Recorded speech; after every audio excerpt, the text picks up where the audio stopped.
and welcome to another episode of Unfiltered, the Liberal Take, the ALDE Party podcast where we unpack today's hottest liberal issues. I'm Anna, your host, and we're kicking off season 2 of our show with a really difficult question. Is it possible for a political party to start over from scratch?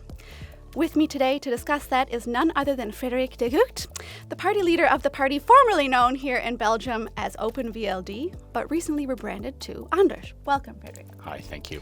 And as you very well know, rebuilding a party name is one thing, but trust is a completely another thing. So we're going to go behind the scenes today, find out why he did it, and what's next for the party. Welcome. Thank you. So, before we dive into the hard debate today, we'd like to get to know you a little bit better off the record. So tell us, what's a completely politics-free day like for you? Oh, very tough question, because I'm not sure that there are any political off days. If you're invested into politics, I think everywhere you see it and you feel it. That's maybe one of the reasons at a certain point that I decided to make the step into politics. I have a completely different background. I'm an entrepreneur, and I was kind of becoming cynical about the political scene in Belgium, and specifically my party. So at that point, you can have two choices. Either you say, I'm staying on the sideline, just looking at it and not going well, or you try to change something. And about 2 years ago, I thought it was time to step in and to see what we could move and change for the better. Well, that's very motivating. Yep. Is there anything people would be surprised to learn about you? I have an alter ego Oh. in an online game. I play Rise of Kingdoms. Okay. It's a strategy game online. I've been on it since Corona because we couldn't do much outside, so I had to find something I could do permanently inside. So it's a 24/7 online world where I'm a completely different person. I fight with archers, infantry, cavalry. It's a tactical game. Visually speaking, it's not nice looking at all. I think the average age of people playing it is also 40 plus. But I've been doing it for 5 years. And we even broadcast on YouTube and stuff with thousands of spectators. So it's a different me. So when I'm in meetings and I start to be bored, because I'm in a lot of meetings, and I change my screen of my phone to the other direction, I'm on the game. So that's the cue that I'm starting getting bored. So that's the red flag to everyone out there.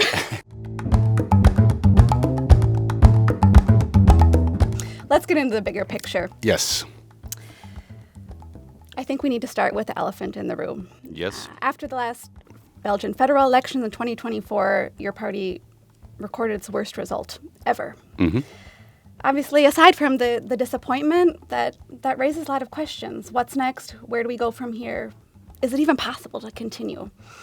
And when you became party leader, you put those small changes aside, and you went for something big and something bold, a complete rebrand. So tell us, why did you do it? And how were you able to calculate the risk versus the reward involved? Well, if we look back at the last 25 years, we've been involved in government. I think we've, outgoverned ourselves. The picture of who we are and what we stand for wasn't clear anymore to people. And we've been talking about the rebranding inside of the party, I think, for the last 10, 15 years. We spent tons of money on rebranding, exercises, but we never dared to do it. I always taken in my life the opposite direction, which means that I don't have a lot of fear. I love movies, and Star Wars. Fear leads to anger, anger leads to hate, hate leads to suffering, and I think we've been suffering for a while now. So we had to change that.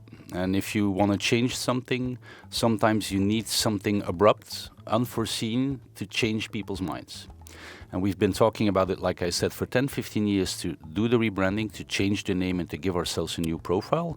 And I thought it was time to do it. And we could have, again, consulted many other firms, many communication bureaus in helping us doing this. Or at a certain point, you jump and you see if you float after. And we jumped. Okay. Fascinating. So there was no marketing firm or advisory involved. Totally internal. No, we did it internal. The only thing we did is the actual execution of the rebranding. We used young independents in Belgium, young people with new ideas, fresh looks at it, that don't have any background in politics either. So once I became president, I started recruiting a number of people inside of the organization, all with the backgrounds out of politics. Okay. We needed a new mix. And if you want to change, like I said, sometimes you need to do it radical.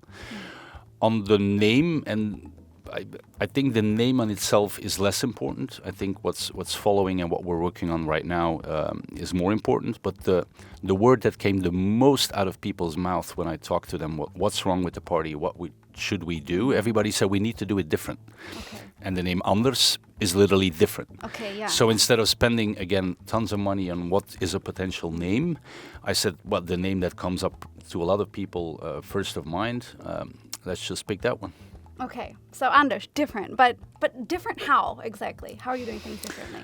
Well, I think first of all, we need to make a change with the past. We need to turn a page. We've been very, how would I say, avant-garde back when we founded Open VLD or VLD back in the 90s. We were a party giving a lot of new ideas on how society in Belgium and Europe could be and should be built. And we didn't add a lot of new ideas lately. So I think we need to make a difference and become, again, the party that brings in new ideas and looks with a fresh face and fresh ideas to how the world, Belgium and Europe should be organized. Secondly, a liberal always looks at the world a little bit differently than the other political ideologies. We never start from the idea that there is a problem to be solved in a human being. Okay. A lot of other ideologies start from the idea that they need to make a person. We start from the idea that we need to help people to employ and deploy themselves instead of really forming them. So giving them the opportunity instead of telling them how they should run their lives. So I think that we've always been, as an ideology, different from other parties and other political, how would I say, directions. And third of all, I have a background outside of politics, and I've always been amazed in politics that people look at the as-is situation and try to tweak it. With, in the end, a very complicated system that nobody understands, and if somebody doesn't understand something, there's mistrust. Yeah. And one of the biggest issues that we need to solve in politics in general, but specifically also for my party, is mistrust. People don't trust us anymore. So if you want people to trust you again, you need to start from a white page, from a new page. And I think that's the way we look differently from now on at the world and Belgium and as a party. Interesting. I thought it was so interesting what you said, like this is clearly a very liberal party and everything that you believe seems to be very, very ideologically driven, but at the same time, those of us who know even just a little bit about Belgian politics know it's all about compromises and this big mix of different parties and views and coming forward to, famously a Belgian compromise. How does it work in practice? Well, you can make a compromise in a government agreement and still have different points that you stand out on. Specific issues that you want to tackle. And I think what we've been doing too long in the past is that we've always defended the compromise. You can still defend your own point of views, but then say how you came to the compromise. I think that's a different way of communicating. If we look at the actual government in Belgium, it's very hard for an outsider to define who's in the government and who's not in the government, because they are all over the place. We've always been defending the compromise. And so in that way, we've been unified and identified as the compromise itself, which is not the case. We've brought points to the table in the last 25 years. I'm also convinced that significantly we changed the view of Belgium and how we move forward. Did we do enough? Never. And you never do enough in politics, and there's always things you should have, could have, and wanted to do, but we didn't manage to do. But in the communication, it needs to be clear again for people what we bring at the table, how we bring it at the table, and why we think this is important. That's absolutely critical, but one thing that really sticks out to me is that you removed the word liberal from your name. Yep. Why? Yeah, I've had that remark a lot of times. Instead of having it in our name, we should be it again. Mm-hmm. Okay. So it's not because you have it in your name that you act like it. and it needs to be more clear for potential voters why we are liberal, what being liberal is, and how we want to translate that in one legislation to potential government agreements. So instead of yelling that we are it, we need to show it again that we are it. Interesting, because otherwise it kind of seems like there can be a risk of oversimplifying politics, that maybe you'd be trying to compete with politics by having more of a slogan-like name. Yeah, but there's a lot of to drink and to eat in those kind of elements. Huh? I think what is important is that people see that we are different. Like you said in your intro, we've had the worst election score since a very, very long time. I don't even remember. 20 years in a row we've been losing elections, where we have a whole generation that never won an election. So we need to change the mindset. And the first thing I want to try to change is the mindset internally, is make people believe again internally that we have the capabilities, that we have the ideas to change and to make people dream again. I want to bring people some kind of hope that there is change coming. Again, Star Wars. No? A lot of lessons. Yeah.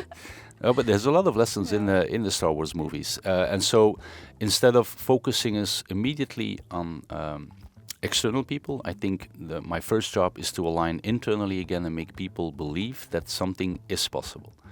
It's a sort of a grassroots system as well. If we don't believe in it ourselves, how can we expect others to potentially vote for us?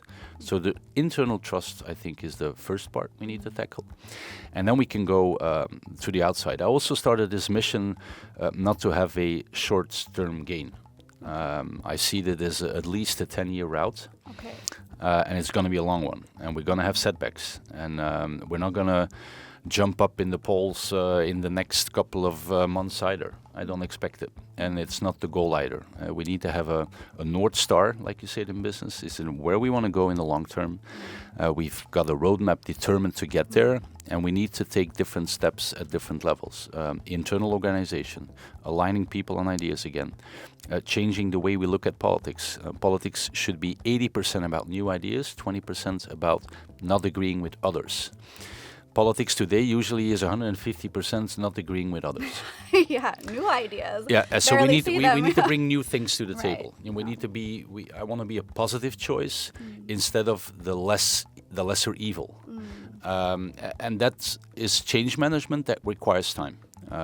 Like I said, we've been pre-programmed as politicians to work and think in a certain way, and that needs to change. You also said that it's oversimplification. I think it's the opposite. One of the things that politics should do is make complicated things simple instead of simple things complicated. And in Belgium, we made it an art to make complicated things even more complicated. So nobody understands it anymore. And if politics are not understood, you get mistrust.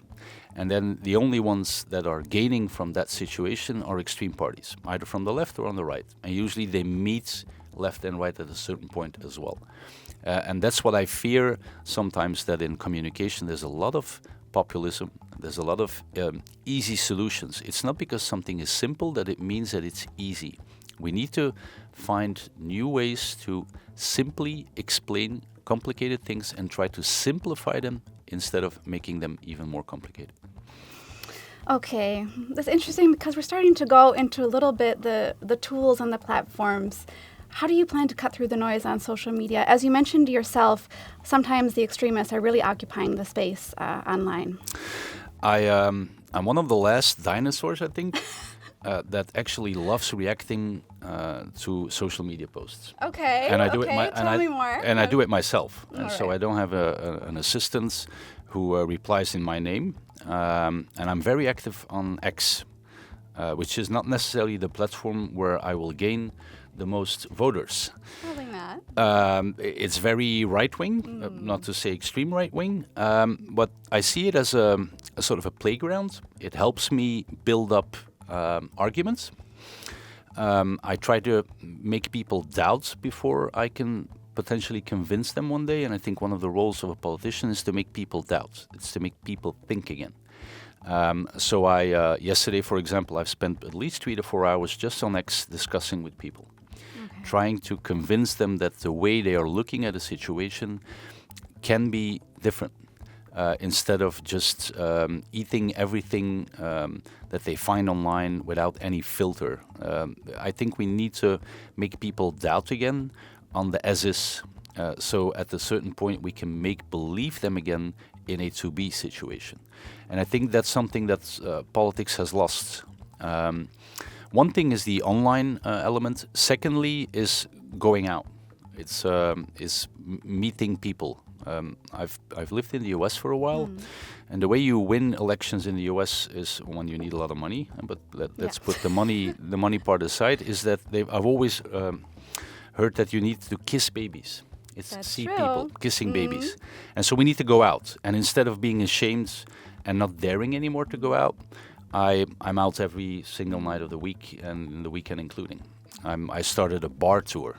I used to have a bar when I was a student bar that I owned when I was studying myself. And a lot of politics are discussed at a bar. And in a very simple, direct way. And instead of asking from the people that they always come to us at rallies or at events that we organize, I think politicians need to go out again and meet the people in their own environment. So we get out of the, how would I call it, the Wedstraat bubble, and that we think that everybody looks at the world like we do, and we need to meet people again. And what I do there, for example, I made a beer card, something you put under your glass of beer or Coca-Cola. It doesn't need to be alcohol. And at the back of it, you can write an idea. And you only have the space of the beer card, so it's about 10 by 10. Right. Because if the idea doesn't fit in the card, maybe it's too complicated. Right. So then I go from table to table or from a group of people to group of people, and I discuss the potential ideas they have, why I think it's a good thing or why I think they are wrong. And we start to have a discussion around different topics that are top of mind for them, instead of that I decide at the political rally what the topic is that we're going to discuss about. And like I said, people need to feel and see you again. We need to combine both the digital world, where we need to engage again with people that not necessarily agree with us and try to make them doubt that potentially in the future they could or should vote for us. And secondly, we need to go out again, from door to door, convincing people. Politics is convincing vote by vote instead of always thinking in bigger numbers. It's door by door. It's convincing one person after another why we can make the difference for them in the future. Wow. I can only say 100% agree. Something that we've seen with fellow Liberal parties is that when they turn things around, not just being the not worst alternative, really going out with a message of hope, and also, meeting people where they are, whether that's in the online space where we spend a huge amount of our time, or whether that's door to door, where on the streets, in the pub, wherever it may be, that they are experiencing a little bit more success than their others. So it's very exciting, although it might not have that immediate payoff, as you say. But, looking ahead, again, it's the long game. How do you plan to measure success, and how are you going to keep people on board, considering it might be a long road ahead, internally, externally, keep them believing in this big vision that you have? Well, people need to see progress. So the first thing we changed is the name and the way we look at communication. Second thing we're looking at is how our our internal rules are made. They were invented also in the 90s, and we need to start over again there from a white page as well. We cannot expect and be a liberal and say that we want government to be very efficient and not be efficient ourselves in our own organization. So next step, we got 3 workshops planned in the coming weeks on what's a new way of looking at party rules. And as a liberal and as a free thinker, I think we should have the least rules possible. And instead of initially, I think we started with 5 pages, and in the meantime, over 20 years, we made it over 100 pages of internal rules. We need to review that completely, and also again, how can we engage our members in a more active way? something very basic. We didn't have any information on our members. For example, let's say that I have a new idea on legislation that is linked to doctors. It would be interesting to know which one of my members is a doctor. And it might be even more interesting to invite, let's say, the 100 or 150 or maybe the 1,000 doctors that are a member and ask them, what do you think? Because I'm not a doctor. I can have an idea on how certain legislation should look like, but it may be interesting to see how they look at it from their own professional perspective. So we're gathering and we're trying to gather a lot of data on our members and how we can engage them more so they can help us rebuild this story on how we see the future of the party and of Belgium. And so what we there as well do, we have a sort of an echo, which is every 2 weeks we send out a questionnaire. People are free to fill it in. It's on topics that are in the newspaper around that period. It's topics that we're working on the long run.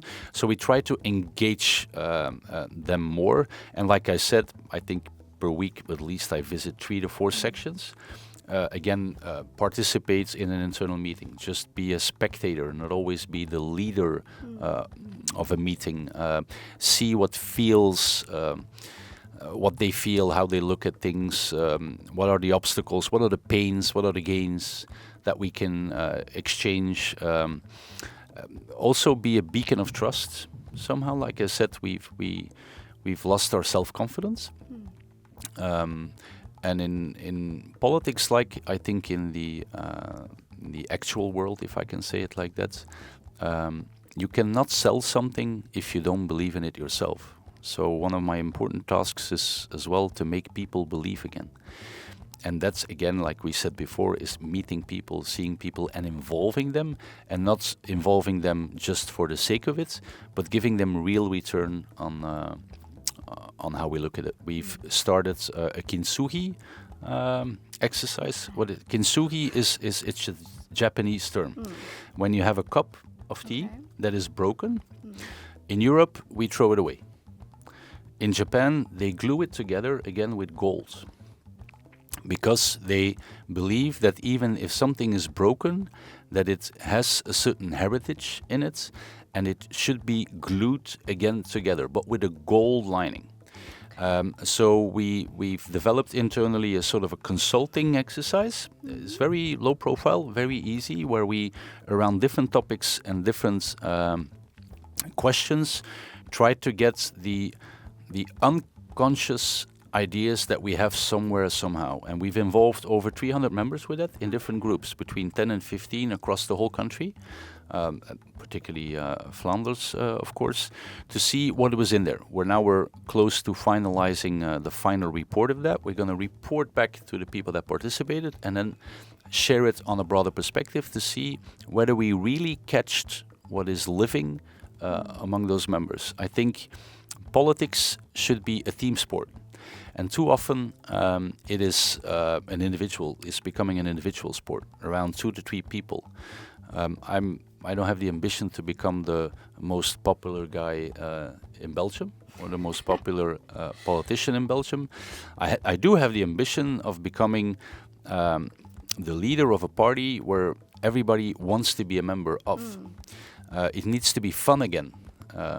To be around us. People need to see that if we do something, there's people smiling.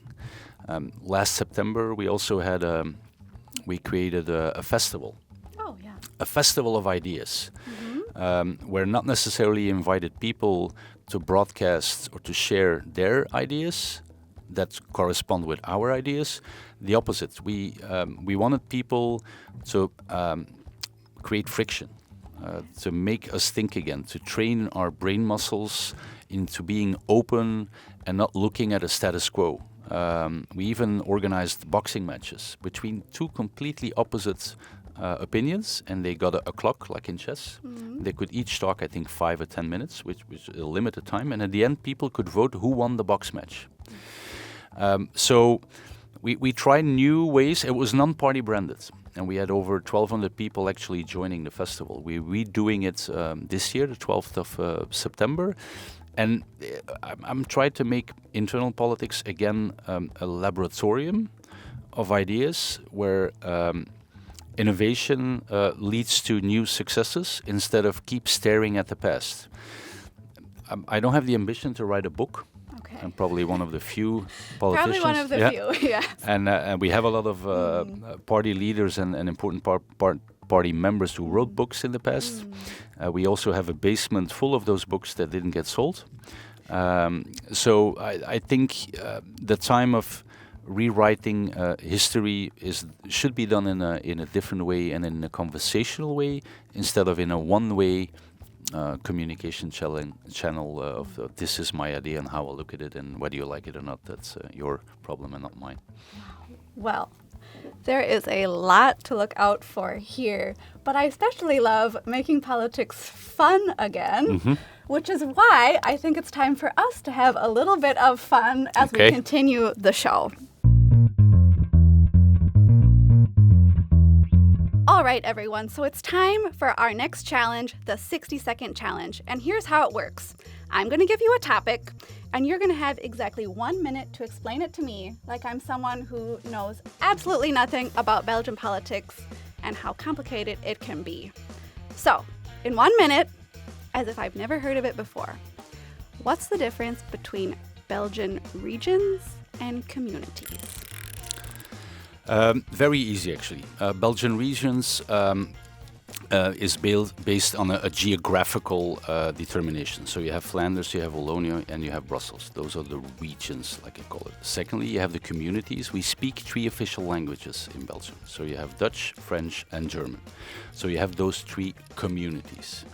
In Brussels, for example, it's one region, but we have 2 communities in Brussels, because we have a French-speaking community and a Dutch-speaking community. The community competences are usually linked to persons, and the regional are usually linked to specific items in that region. So that's it's not easy to explain, but that's the easy explanation of it. Okay, I think our 60 seconds is almost up. How did he do? Let us know in the comments. Last but not least, we're wrapping up with our now infamous, I would say, hero or zero section. So here's the challenge. I'm going to show you 2 pictures. He hasn't seen them before. He has no idea of people who are really in the headlines recently. And you have to decide who is the hero and who is the zero. Are you ready? Okay. Shoot. So your people are Vladimir Zelensky. And Emmanuel Macron. So, who's the hero and who's the zero, and why? I don't really think there's a zero in here. That's what they all say. Yeah. I think Zelensky is definitely the hero. Being able to lead a country in a war situation as he does it, how he keeps to have that positive mind, I think it's incredible. The way he transformed modern warfare, if I can say so. 5 years ago, nobody would have called Ukraine to say, can you help us on our drone strategy? Nowadays, he's exporting this technology to the Middle East. And even if he could use, I'm definitely sure, all those experts in Ukraine, he still sends them to the Middle East. There's always an opportunistic view on it because he needs financing for the war as well. But I think it's incredible what he does. So if I have to really pick, then I would say Zelensky is the hero. Macron is the zero then. It's about exclusion. I also think Macron, I had a lot of hopes for Macron and for France. First time he became president. I would say even more the second time, because usually the first term is make sure that you get your second term. And once you have your second term, you know that you don't have a third term. So you would think that there's actually changes that were going to be brought to the table. Politics in France are not at a good level for me right now. We've had how many governments formed or not formed in the past 24 months. It's one prime minister after the other. I think Macron, who also started a political movement from scratch, which is somehow liberal based as well. I think he missed opportunities. It's easy to say from my point of view why, but I think he gives me a little bit the same feeling that I had at the end of the second term of Obama. Okay. It's there was a lot of promise and a lot of hope, but in the end, I think the final result and how they changed politics in their specific countries wasn't satisfying. So I'm very curious to see who's going to be the successor of Macron, and I think leaders also should be, how would I say, scored on who follows them up. And the one who followed up Obama was unfortunately Trump, and I hope France isn't going in the same way. Yeah. Well. A lot of food for thought there. Zero is a strong word, but there are lessons to be learned all around. Definitely. Well, thank you very much for being with us today. This was a really thought-provoking conversation for those of us who are in politics, in the liberal sphere, but also just in the broader sense of how to connect with people again, how to get people to believe in our liberal movement again, especially in some areas where we have admittedly been struggling. So thank you very much for your time. Thank you. Thank you. I loved being here. I love doing this. So. Well, thank you. And to our viewers and our listeners, thank you very much for joining us for this episode of Unfiltered, The Liberal Take, and we'll see you next time. Bye-bye.